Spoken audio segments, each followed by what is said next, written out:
in the cold, stone-lined chamber of the Mantua Palace. Archduchess Eleanor of Austria writhed in pain, beads of sweat glistening across her brow, her lips trembling as if they could no longer form words. Only hours earlier, she had swallowed what her court physician called a life-saving dose, a bitter concoction of herbs mixed with liquid mercury. Now, her body convulsed in violent waves, her breath breaking into jagged, uneven gasps.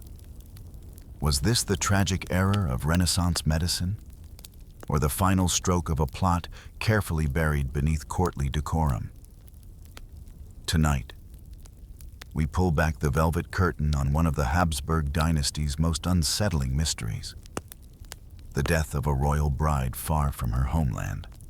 This is the story of Archduchess Eleanor of Austria. Eleanor of Austria entered the world on November 2nd, 1534, in Vienna, a city that, in the mid-16th century, was more than just a capital. It was a stage for the grand theater of the Habsburg dynasty. Outside the palace walls, church bells tolled in celebration, echoing across cobblestone streets dusted with the first frost of autumn. Inside, midwives whispered prayers in Latin, while courtiers hurried to record her birth in the annals of imperial history. She was the daughter of Emperor Ferdinand I and Empress Anna of Bohemia and Hungary, born not only into immense privilege, but into the very heart of European politics. From the moment she took her first breath, Eleanor was not merely a child, she was an asset. The Habsburgs ruled through a careful balance of marriage alliances, territory, and faith, and every son or daughter could be a diplomatic lever. For Eleanor, this meant her cradle was lined not only with silk, but with expectation. Even her name was chosen with care, echoing earlier royal women whose unions had secured treaties and shaped kingdoms. Her early days were framed by the grandeur of Vienna's Hofburg Palace, vaulted ceilings painted with biblical scenes, corridors that smelled faintly of beeswax and incense, windows that looked down onto the orderly geometry of imperial gardens. But behind the opulence lay a strict order. From infancy, Eleanor's life was governed by the rhythm of the court: morning prayers at the chapel, measured lessons in reading and scripture, and the constant presence of attendants who hovered in the background, ready to anticipate her smallest need. She was the eighth of 15 children, part of a vast royal brood whose births were celebrated across the empire. Yet even in such a crowded household, each child's upbringing was deliberate, their education a blend of piety, discipline, and cultural refinement. Eleanor's tutors were handpicked from among the most learned minds in Europe, many trained in the humanist tradition that valued both classical knowledge and moral instruction. Her earliest lessons were not simply about reading and writing. She learned how to carry herself in a hall full of nobles, how to lower her eyes in just the right measure to show modesty without diminishing her dignity. She absorbed the intricate codes of address: when to curtsy, how to greet an archbishop versus a duke, how to listen more than she spoke in the presence of her elders. By the age of 6, she could recite long passages of scripture and converse fluently in German, Latin, and a polished form of Czech inherited from her mother's lineage. Her education extended to music and the arts. She was taught to play the virginal, embroider fine silk, and appreciate the symbolism woven into illuminated manuscripts. These were not hobbies. They were tools. Each skill another brushstroke in the portrait of a future consort who could charm foreign courts as effectively as any treaty. Yet childhood in the Habsburg world was never entirely innocent. Eleanor would have overheard the murmured conversations of ambassadors in the palace corridors, the tense exchanges between her father's counselors, the news from battlefields carried on the lips of messengers. From a young age, she understood that her life's course would be determined less by her own desires than by the shifting alliances of Christendom. Her father, Ferdinand I, was a man of tireless administration and devout Catholic faith. He ruled over a mosaic of territories stretching from the Austrian heartlands to the crown of Bohemia and the throne of Hungary. Her mother, Anna, though often in delicate health, embodied the quiet strength expected of a queen consort, pious, dutiful, and ever conscious of her role as the axis around which the domestic court revolved. Eleanor inherited traits from both: her father's composure, her mother's measured grace. To the outside world, the Archduchess's early life must have looked charmed. Celebrations for saints' days, hunting parties in the imperial parks, processions in which she appeared alongside her siblings, dressed in miniature versions of adult court attire. But these pageants were rehearsals for the life ahead. She was learning, always learning, how to embody the Habsburg ideal. Serene under scrutiny, gracious in the face of formality, and silent when matters of state were discussed. There is no record of Eleanor's private dreams, no diary in which she confessed her hopes or fears. But in the rare surviving letters from her youth, written under the watchful eye of her tutors, one can sense a certain restraint.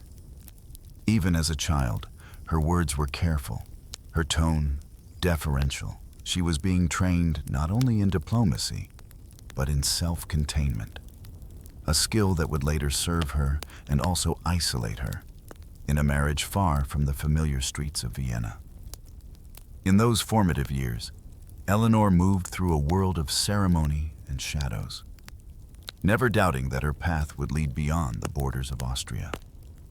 She was a daughter of empire, destined to be exchanged like a precious coin between monarchs. And though she could not have known it, the lessons of her childhood, obedience, endurance, the art of silence, would one day be the very traits that defined her fate in Mantua. By the time Eleanor reached her late 20s, she was no longer the wide-eyed girl of the Hofburg corridors, but a poised, deliberate woman, schooled in the art of courtly conversation and in the quiet strength demanded of a Habsburg daughter. Yet for all her education, accomplishments, and refinement, her future was never truly her own to chart. In the winter of 1561, the decision came, not as a proposal whispered in candlelight, but as a matter of state sealed in wax and discussed in council chambers.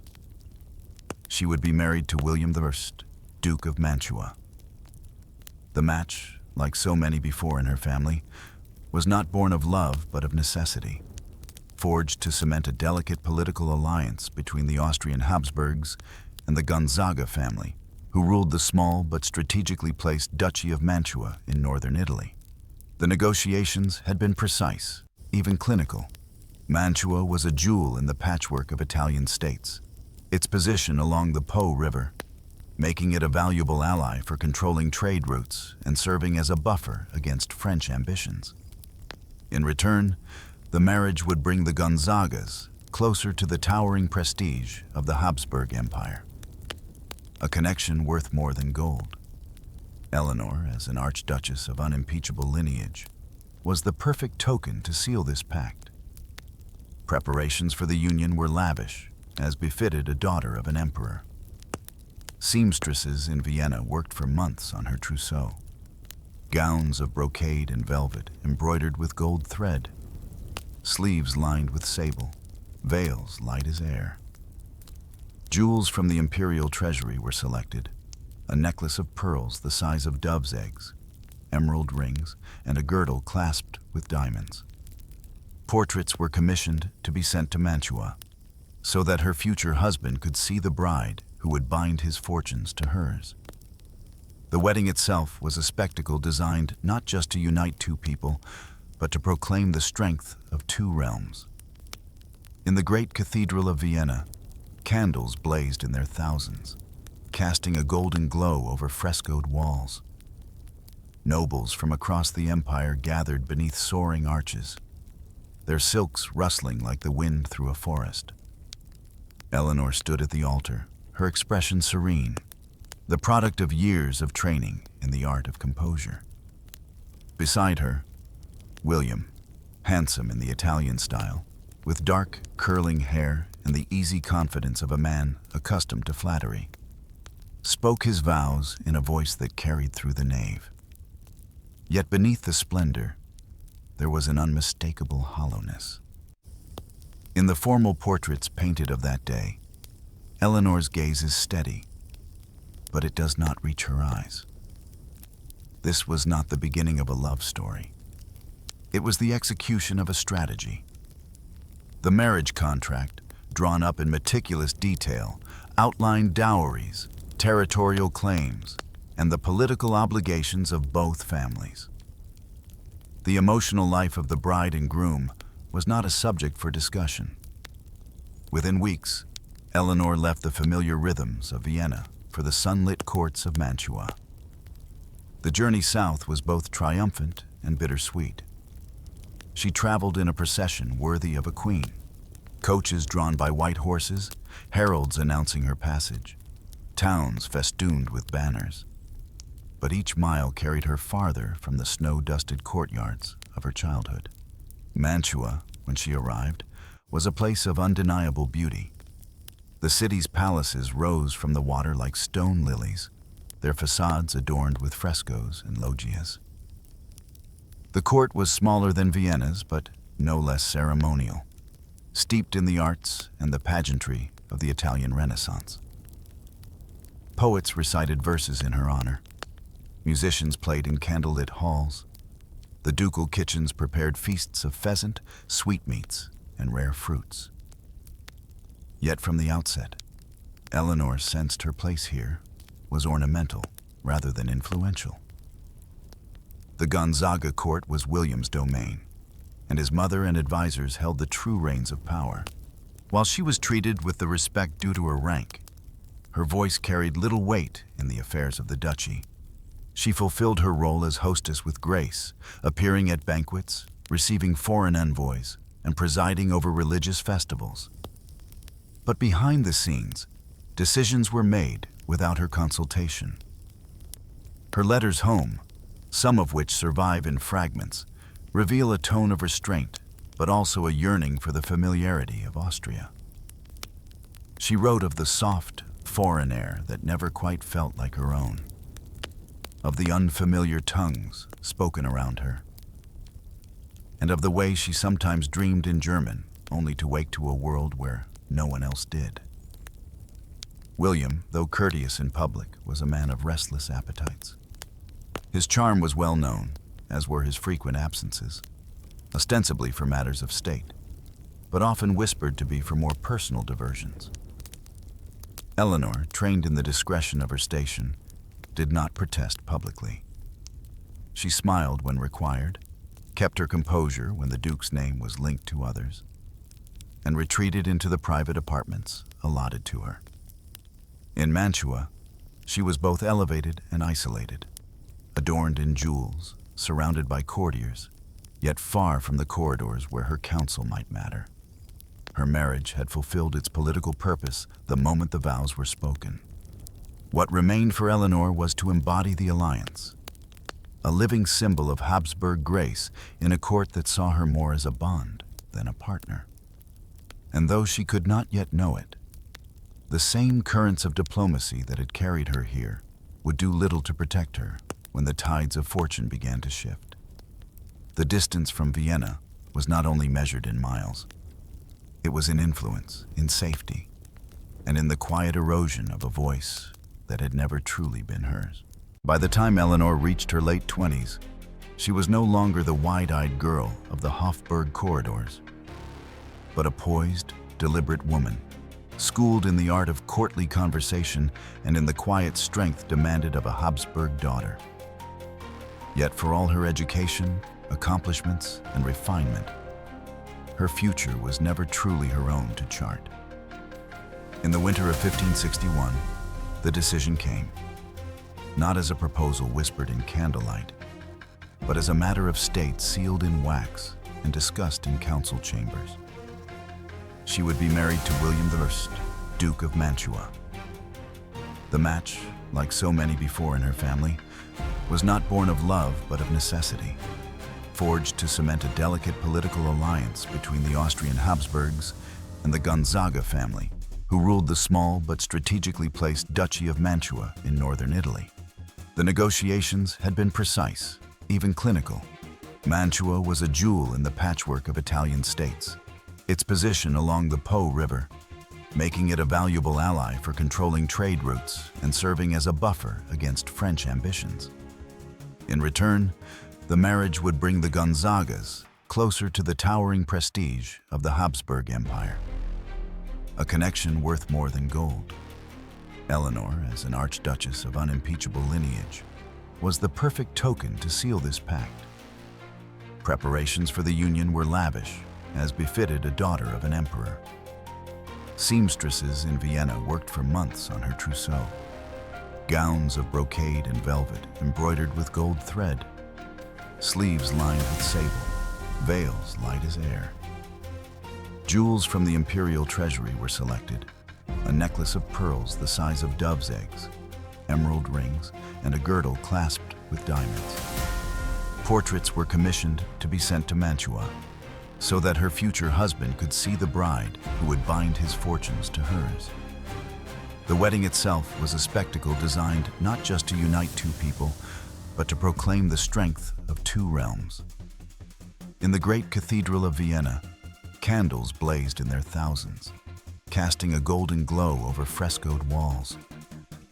Nobles from across the empire gathered beneath soaring arches, their silks rustling like the wind through a forest.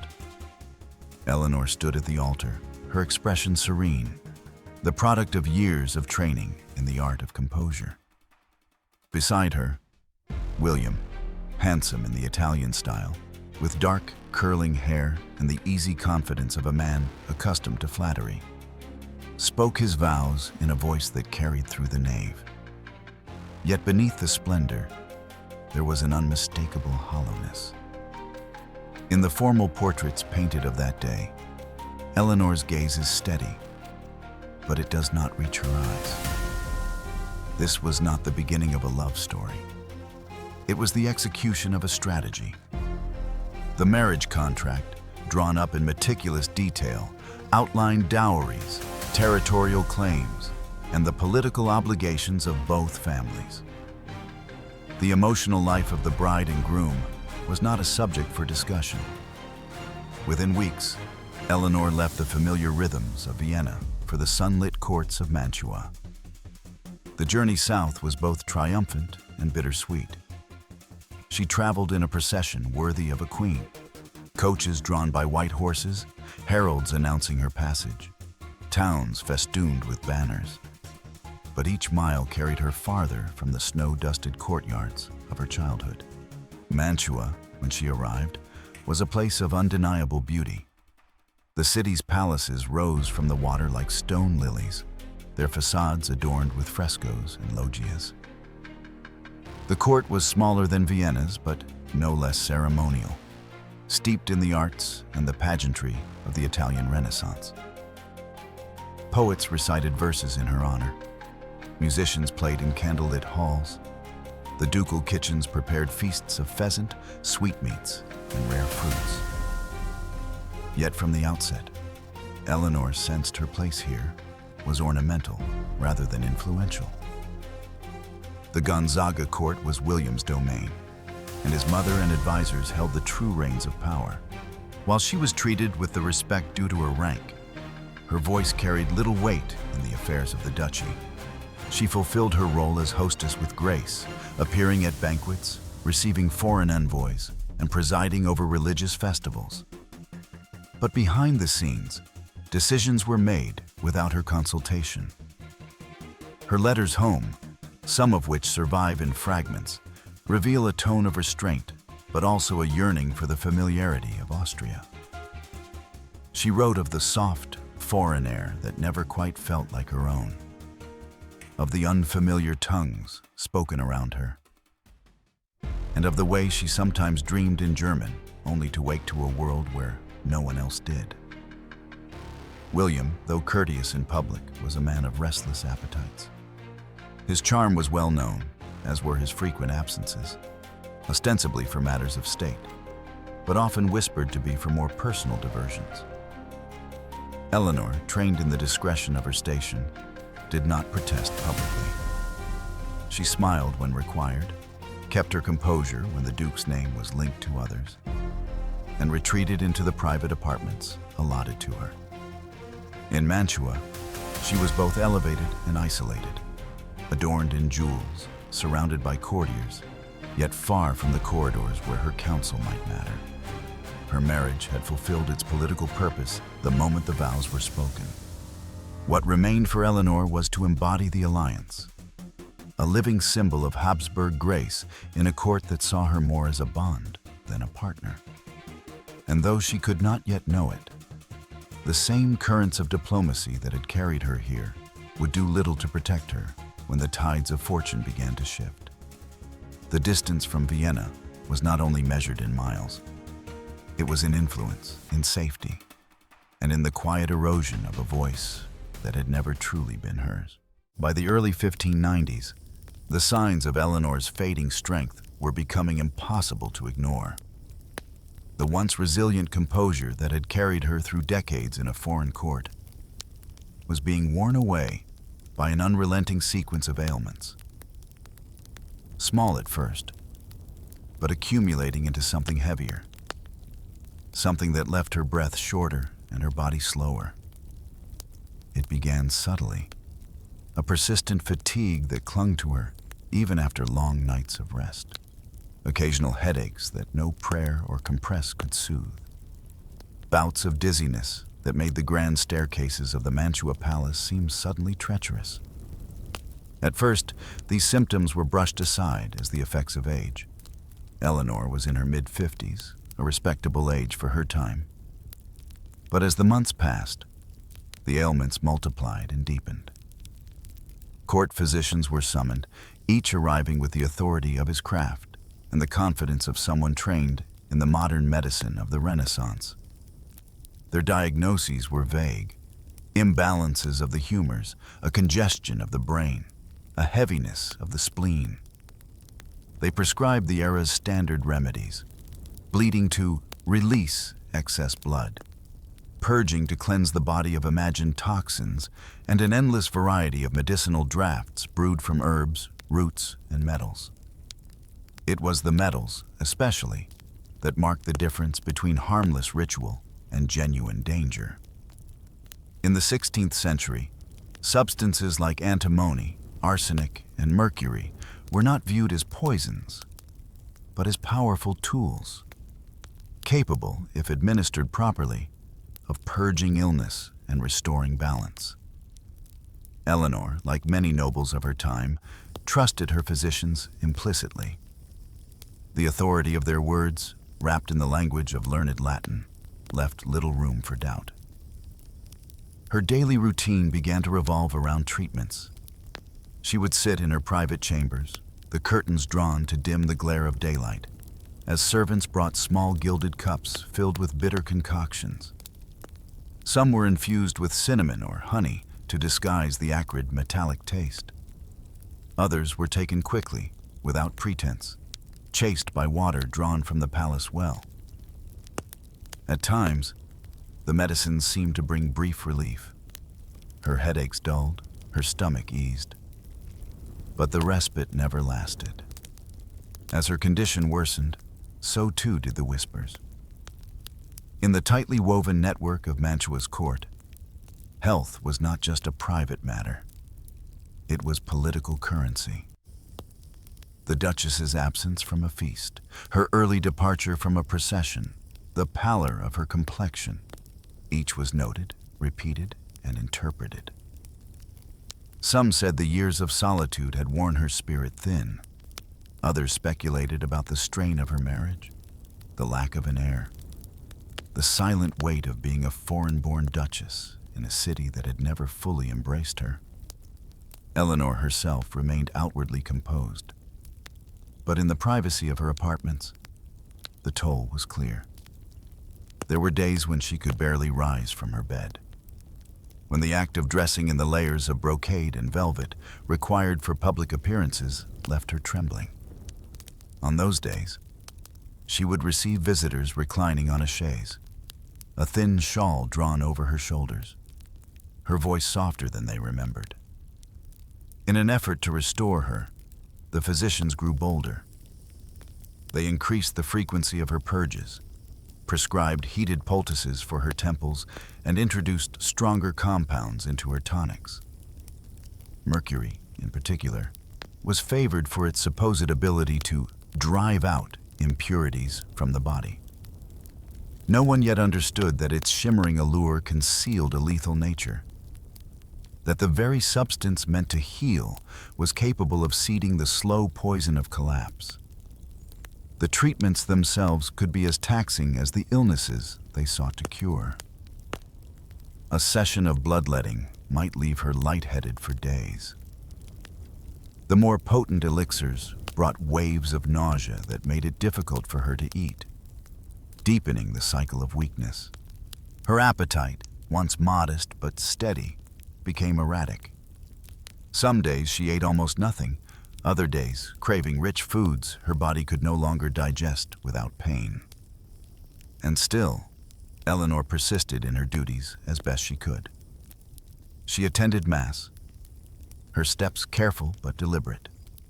She presided over small gatherings, smiling faintly as musicians played or poets recited verses in the echoing halls. Yet even these appearances were becoming fewer, the intervals between them longer. Each reemergence seemed to take more from her than it gave back. By the spring of 1594, there was no denying that her health had entered a precarious stage. Her complexion had taken on a waxen pallor, her once bright eyes dulled by fatigue. The strain showed not only in her body, but in her posture. Where she had once carried herself with the unshakable bearing of a Habsburg, there was now a subtle stoop, as though the weight of years and illness had settled on her shoulders.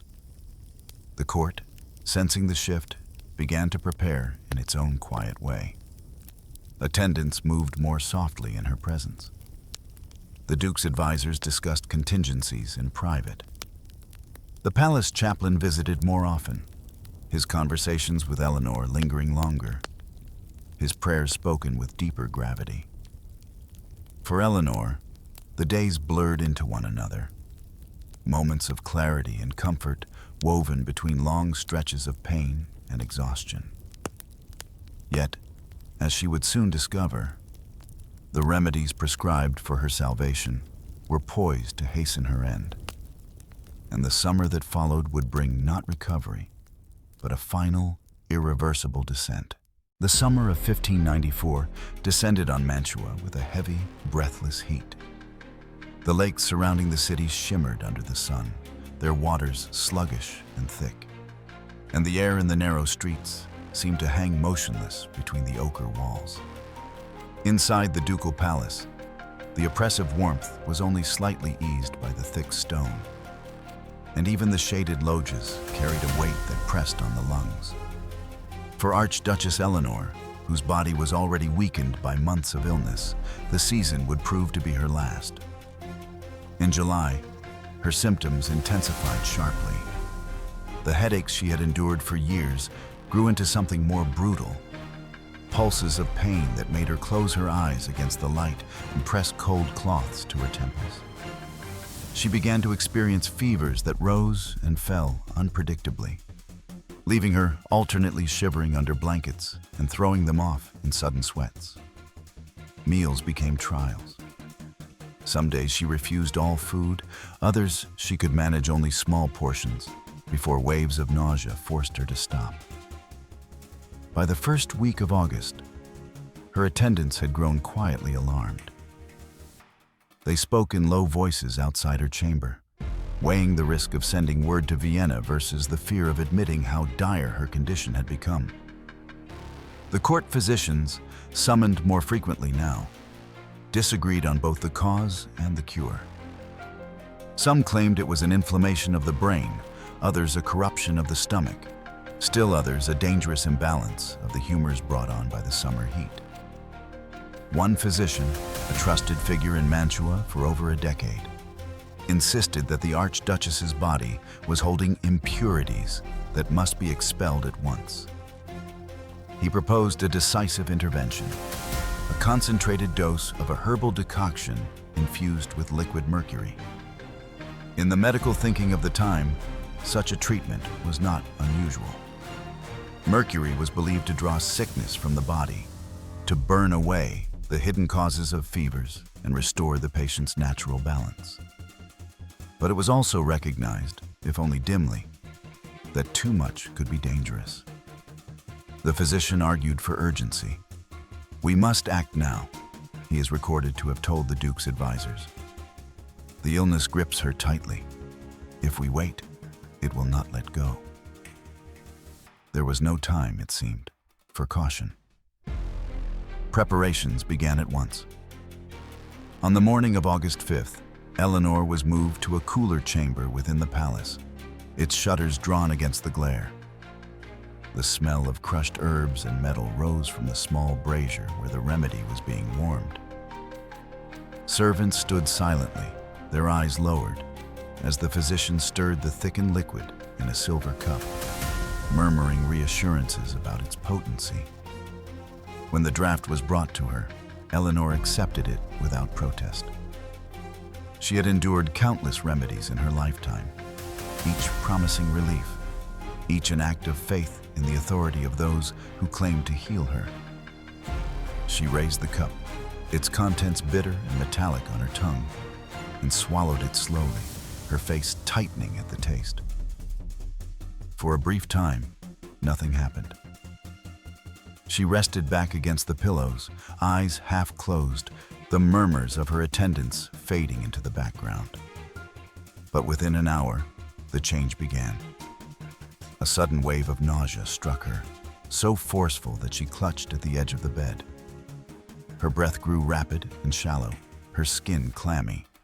Soon, violent vomiting overtook her, leaving her too weak to lift her head without assistance. The convulsions came next. Sharp, uncontrollable spasms that arched her back and twisted her fingers into claws. Her pulse, already uneven, began to race.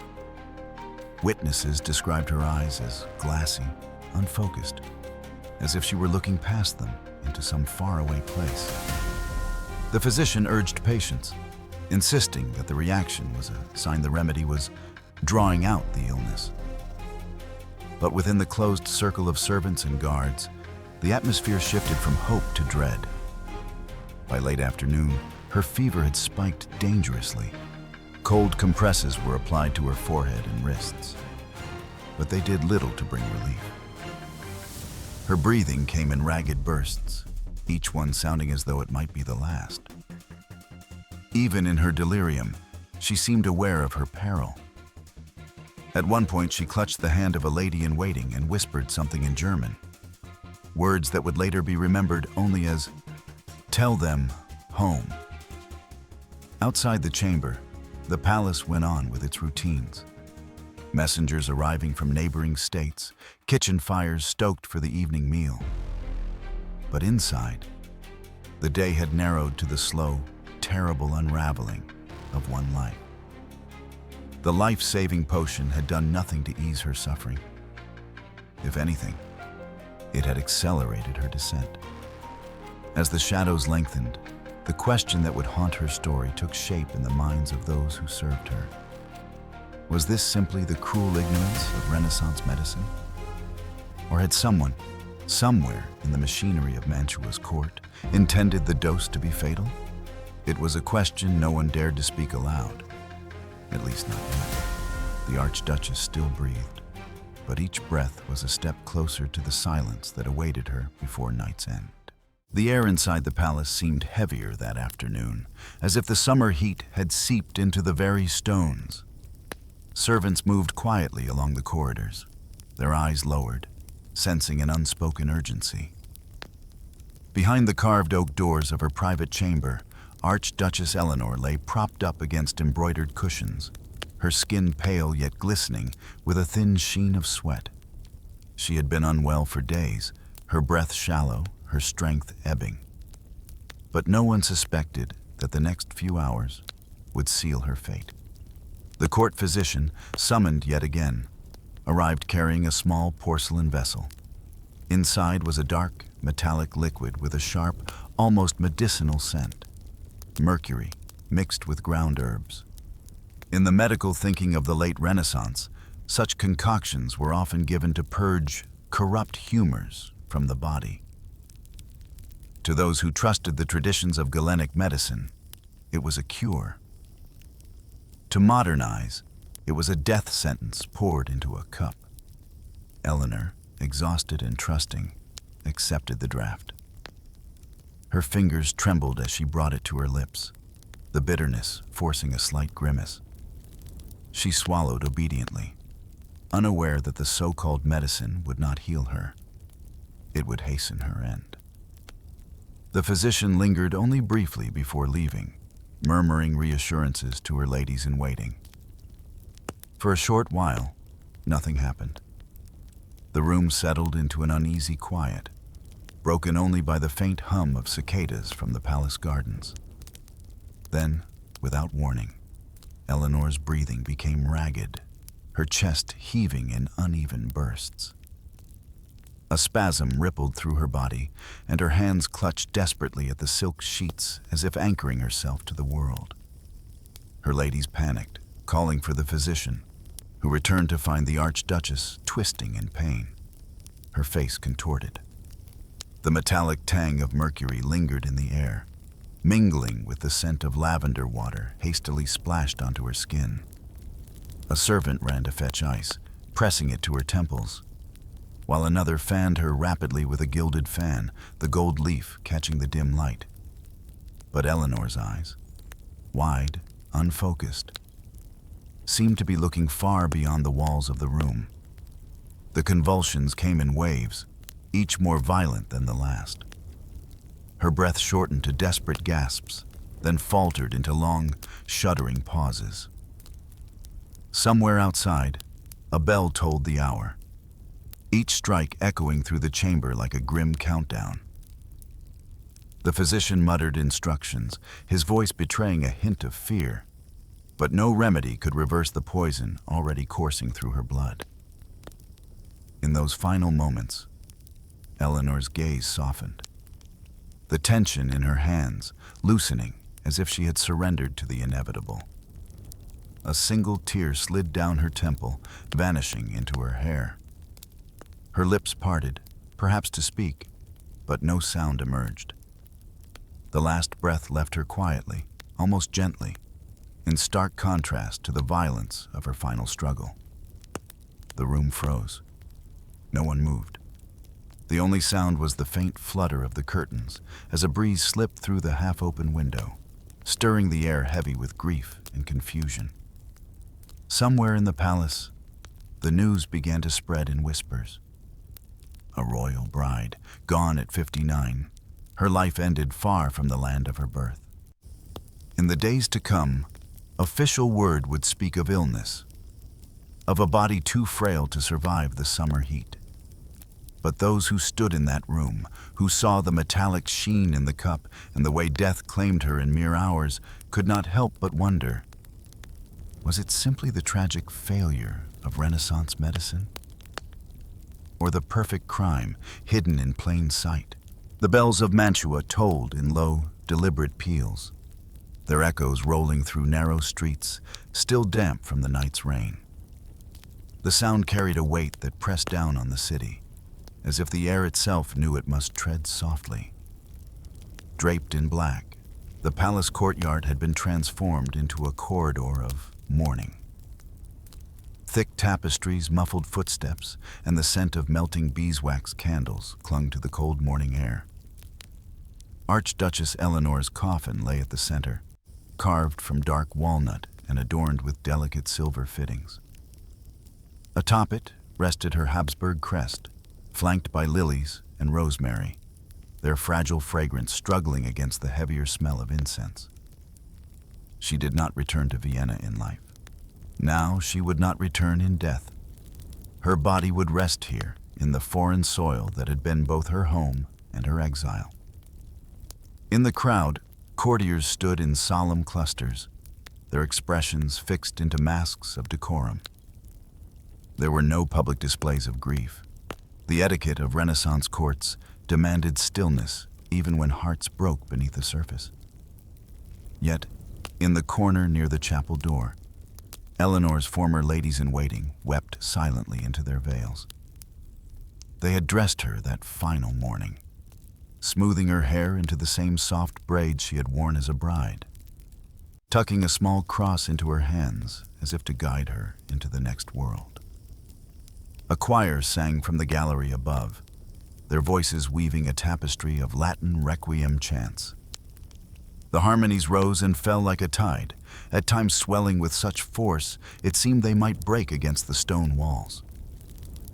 The sound reminded some of her wedding day, when similar voices had celebrated her arrival, and the symmetry was almost too much to bear.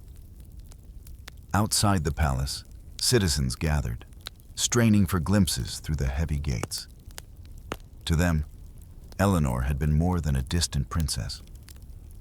She had been the foreign-born duchess who walked among them at markets, who paused to listen to musicians on the square, who carried herself with a quiet grace even as her health faltered. They whispered stories of her kindness, of her pale beauty in the last months, of the way she never seemed to forget that she was far from home. When the coffin was lifted and the procession began, the city followed in hushed reverence. The streets were lined with flickering lanterns, their flames trembling in the early breeze. The route passed through arches draped in black cloth, past the cathedral where her marriage had been blessed, past the balcony from which she had once waved to festival crowds. Each landmark seemed to fold in on itself, collapsing past and present into a single, aching memory. At the cathedral doors, the coffin was set down, and the bishop stepped forward. His voice, worn with age, spoke of duty, of faith, of the mystery of life and death. But between the lines, his pauses carried more than scripture. They carried the unspoken acknowledgement that her passing had been too sudden, too sharp, too cruel. When the final blessing was given and the great doors closed, a silence settled over the crowd like a blanket of ash. For those who had known her, this was not just the end of a duchess. It was the erasure of a presence that had once warmed the cold corners of Mantua's stone halls. Years later, in quiet corridors of the palace, her name would be spoken in whispers, accompanied by the faint smell of lilies that seemed to linger long after the flowers had withered. Some swore they could still hear her voice in the chapel, not in words, but in the soft rustle of skirts and the echo of footsteps that never quite reached the door. Eleanor was gone, but the memory of her final procession remained, a thread woven through the city's history, delicate yet unbreakable. In the centuries since Eleanor's passing, the precise cause of her death has remained shrouded in the mists of Renaissance medicine, a time when cures often walked hand in hand with poisons, and the line between healing and harm was as thin as a strand of spun gold. The records from Mantua describe her treatment as a mercurial tonic, prescribed to purge the vapors and restore the humors that physicians believed had fallen into imbalance. Mercury, in the 16th century, was seen as a potent weapon against many ailments, from fevers to skin lesions, its shimmering liquid form thought to cleanse the body of hidden corruption. But modern medicine tells a different story. The same element that glitters like molten silver is, in truth, a lethal neurotoxin. Ingested, it begins its silent assault within minutes, binding to enzymes, disrupting the nervous system, and eroding the kidneys and liver. Symptoms align eerily with Eleanor's final hours. profuse sweating, trembling lips, labored breathing, and waves of uncontrollable convulsions. Each spasm was not the body's fight to survive. It was its surrender to poisoning. The question remains, was it an innocent mistake? A physician blinded by the era's flawed understanding? Or was Mercury chosen precisely because it could masquerade as a cure, leaving behind no immediate signs of foul play beyond what might be dismissed as natural decline? In royal courts, death was never just a private tragedy. It was a political event. Eleanor's position, an Austrian archduchess married into the Mantuan court, made her both a valuable alliance and a potential obstacle. In the precarious balance of Renaissance power, removing her quietly could shift alliances, open inheritances, or end disputes without open conflict. Historians comb through the letters of the time, noting an odd absence of detail from her husband, Duke William. His missives to Vienna spoke of God's will and a sudden illness, but offered no clear account of her final days. Equally suspicious is the silence from her attendants. Women who had once described her gowns and festivities in vivid detail, now reduced to vague condolences.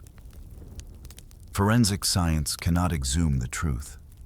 Eleanor's resting place, though marked in Mantua, has never been opened for examination.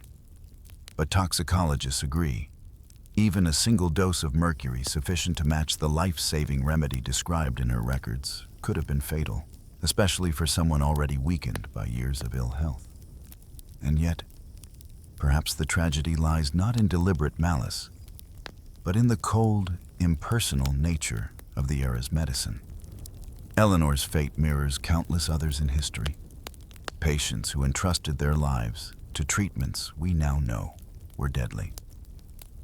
She may have swallowed the tonic with faith, believing it would help her rise from her sickbed and walk once more through the gardens she loved. Instead, it carried her swiftly into the stillness from which no court physician could call her back. In the end, whether her death was the result of ignorance or intent, it stands as a stark reminder. In the world Eleanor inhabited, a cure could be as dangerous as the disease, and a royal title offered no shield against the most insidious poisons of all, those hidden in a cup held by trusted hands. History rarely speaks softly. It tends to roar in battles, scream in revolutions, or echo in the pronouncements of kings. Yet Eleanor's life and death tell us a different truth. Sometimes, history is written in the quiet suffering of a single person, far from home, battling forces they cannot see or understand. She was not a warrior queen, nor a figure who shaped the fate of empires. She was, in the end, a woman navigating the narrow corridors allowed to her by birth and by marriage, trying to carve out a space for happiness in a life that was never truly her own. The mercury that coursed through her veins was not just a medical mistake. It was the perfect symbol of her age. The Renaissance was a time of brilliance, beauty, and discovery, but also of dangerous ignorance. Physicians mixed poisons into cures. Courtiers whispered lies into truths. And women, no matter how high-born, often found their bodies and choices subjected to forces beyond their control. Eleanor's tragedy is not an isolated one. It echoes in the lives of countless royal brides sent across seas, their identities reshaped, their voices muted. Some adapted, others broke. In Eleanor's case, the silence of her final hours is perhaps the loudest thing she left behind. A silence heavy with unanswered questions. With all the letters she might have written, the decisions she might have made, the children she might have raised, had fate, medicine, and courtly politics not intervened.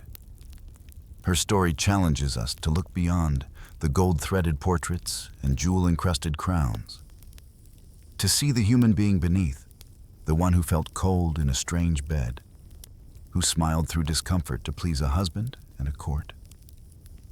who trusted her doctor when he placed a cup to her lips. In the end, what remains of Eleanor is not just a cautionary tale about the limits of Renaissance science, but a reminder of how fragile a human life is when it rests in the hands of others. It urges us to question the systems, be they royal courts or modern institutions, that can still, even now, place people in positions where obedience costs them their health, their freedom, or their dignity. Eleanor's brief, shining thread in the Habsburg tapestry may have been cut short, but it is not gone. It survives in the lessons we draw, in the empathy we feel for those who endure suffering quietly, and in the hope that we can create a world where trust is met with care, not with harm. If you've stayed with this story until now, perhaps Eleanor's voice, once so faint, has reached you across the centuries. Perhaps in remembering her, we give her the one thing she was denied in life: a choice, to be heard. And so, in the quiet corridors of history, Archduchess Eleanor of Austria remains, neither fully remembered nor completely forgotten. Her life was not that of a great conqueror or a queen who shaped nations, yet it tells us something enduring about the human condition. That beneath crowns and jewels, there is fragility. Beneath titles and ceremony, there is longing. And behind every name etched into marble, there is a heartbeat that once feared, hoped, and loved. Eleanor's death is not just a relic of Renaissance medicine. It's a reminder of the countless women in history who left their homelands for marriages they did not choose, who bore the burden of alliance on their shoulders, and whose stories were folded neatly into the margins of dynastic records. She lived in a world where a wrong dose could mean the end, where silence was demanded more often than truth, and where the human soul could be swallowed by the machinery of state. When we look back at her story, we don't just see a princess in a portrait. We see a young woman caught between the weight of her duty and the fragility of her own body. We see the pain of distance, the isolation of court life, and the haunting question: was it an accident? Or was it the final act in a quiet drama of power? Her voice does not echo in the halls of Mantua anymore. But tonight, we gave it breath again. And in doing so, we remind ourselves that history is not just about the kings who ruled or the battles that were won. It's about the lives, and sometimes the suffering, of those whose names were nearly lost. If you believe more forgotten voices deserve to be heard, if you want more stories that peel back the silk and show the truth beneath, then stay with us. Subscribe to Dark Ages Unveiled, where we bring light to the corners history tried to keep in shadow. Because some stories don't just deserve to be told, they deserve to be remembered.